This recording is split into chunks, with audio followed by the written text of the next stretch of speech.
Sa pagtatapos ng PNPA Lacandula Class of 2015, inaabangan ng marami kung magsasalita ulit si Pangulong Noynoy Aquino tungkol sa engkwentro sa Mama Sapano. Panauhing pandangal si Aquino sa naturang seremonya. Mula sa Silang Cavite, may nustigo si Salima Refran. Salima?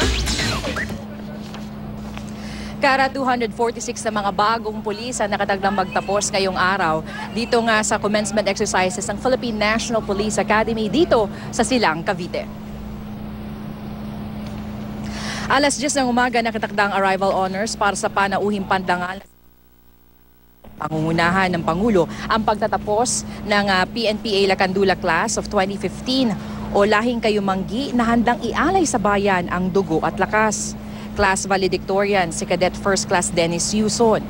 Kabilang din sa mga magtatapos sa mga apo ng nakakulong na si dating Maguindanao Governor Datu Andal Ampatuan Sr.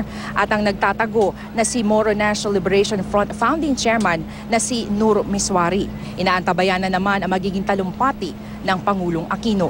Hindi raw maiiwasan na hindi matalakay ang madugong Mama Sapano Clash 2 buwan nang nakakaraan kung saan mga miyembro nga ng Special Action Force ang nagsagawa ng operasyon laban sa teroristang si Marwan. Sa 44 na miyembro ng SAF na nasawi, 6 na mga batang opisyal ang graduate dito sa PNPA. Sa 226 na graduates ng PNPA Lacandula Class na papasok sa PNP, 20 nakatakdang pumasok sa Special Action Force. 10 naman ang papasok sa Bureau of Jail Management and Penology, habang 11 ang papasok sa Bureau of Fire Protection. At ang latest mula nga dito sa Silang Cavite, Kara? Maraming salamat sa iyo, Salima Refran.